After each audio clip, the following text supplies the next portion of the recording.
3 ሶስት ቁጥሮች ነው። እስቲ ለምሳሌ 10 16 10 19 እሺ 16 10 19 እሺ ከነዚህ ቁጥሮች 2025 የትኛው ነው? 2025 የትኛው ነው?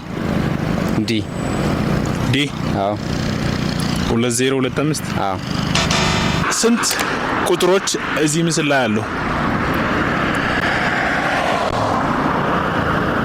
5 እስቲ 1 አለ 2 3 8 6 አንድ አጣል 9 እስቲ ድጋማ 1 2 3 8 6 9